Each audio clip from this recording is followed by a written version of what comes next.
What's up, everyone? Welcome to my channel. Shooting Easy here, coming to you with my impressions on the Fusion Firearms XP Pro. Now, I've been shooting this firearm exclusively for the last couple of weeks, and I gotta be honest, I am extremely impressed. I just wanted to go over some of its pros and cons and then final thoughts on the firearm. So without further ado, let's just go ahead and get into it. This is the firearm, and before we go any further, I'm just gonna make sure that it is clear.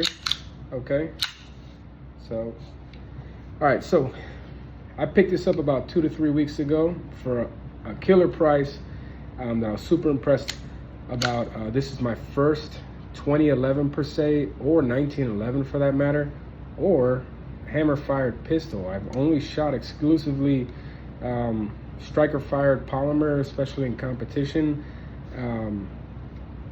So this would be my first all metal 2011-esque gun. So I'm gonna give you my honest opinions. We'll highlight some of the downfalls that I felt I experienced with the gun, and then just my overall thoughts on the firearm. So this is the XP Pro. It is pretty. I mean, as soon as that chrome, apparently it's a chrome finish over Tenifer, pretty hard finish. Now, one thing that I felt was a shortcoming for the XP Pro, and it could be a pro for some, but for me, it was more of a downfall, was how slick the finish actually is. Like it's pretty hard to get a good grip of it. I mean, you can rack this thing with a hammer down. However, if the hammer is not down, I would have to charge the slide using my optic, and that's not ideal. It works because the optic's not moving anywhere, but I do knock it for that reason. Another thing that I didn't necessarily like when I first got it was how slick the grip was as well. It's an aluminum grip, it's an all metal gun. Seems like the entire firearm is just pretty slick, and that seems like a common complaint across the board. Some of the other YouTube reviewers have also expressed their concerns with the grip. Now, I will say Fusion has done an excellent job, like providing aftermarket support for a relatively new firearm, so I'm super impressed with that. Since I got the firearm, I have added a gas pedal and an extended mag release, as well as the Handle It grips sandpaper version. I always put Talon grips on all of my firearms, or silicone carbide, and I feel like that does the gun justice. As soon as I put these Handle It grips on, it made my performance and my overall handling with this firearm 1,000 times better. I mean, it really just locks in your gun well.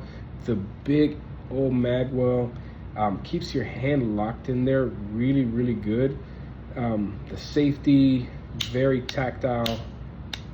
I mean, overall ergonomics, this thing feels like a dream. Like, I wish they came out with a 4.5 to 5 inch like duty version, not the comp version that's coming out soon.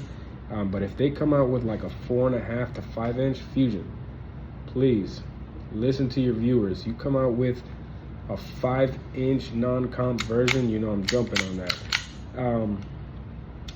In terms of performance goes, this thing is fast. I mean, it wants to go. Follow-up shots, super fast. Split times are really great. It's really controllable. The recoil is not snappy whatsoever, but it's fast. Like, the cyclic rate on it is extremely fast. So it just makes for an overall pleasant shooting experience between the low recoil, the fast follow-up shots. I mean, I can see myself using this in limited optics in USPSA. I plan to. That's kind of what it's designated for. I'm putting it through its paces. It's only got about 350 rounds through it so far, so I wouldn't say that I don't know the caliber of the firearm just yet. I think once I get it through 500 to 600, then I'll know a little bit more if I can use it in that aspect or not. But that is the goal. So far, 350 rounds, not one hiccup. I use PMags for it. and they have been great. They're 21 rounders. These are 16 to 18 bucks.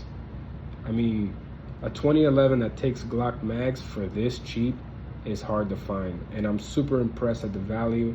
I'm impressed at the price this gun comes in at. I mean, overall, I am just super happy with this gun. Yeah, it requires you to do a couple things to it in order for it to run the way that you want it to run. But I feel like every firearm's that way. Like every firearm that I've ever purchased, I've added a trigger, or I've done this, or I've done the grips, you know, I've extended controls. Like, I'm very content with this firearm, and I can't wait to see how it holds up in the next thousands of rounds. And then once I start putting it through its paces in USPSA, I will do a follow-up video. That way we can track how well this does. Hopefully this brought you guys a couple insiders on the firearm. If you're on the fence about buying it, I say go buy it. I purchased this with my hard-earned money, and I would do it 10 times over. It is excellent for its value. It's fast, it's flat, it's heavy, it's well balanced. I mean, if you can get over the fact that the serrations are trash, overall everything else is perfect. The grip, I know they came out with some G10 versions of the grip. They're $250, a little too expensive. For me, $20, get the handle-it grips, slap them on, and once they start getting too worn out, then you can just swap them. I mean, that doesn't bug me one bit. I do that to all my firearms as it is, so XP Pro, I think you got a winner.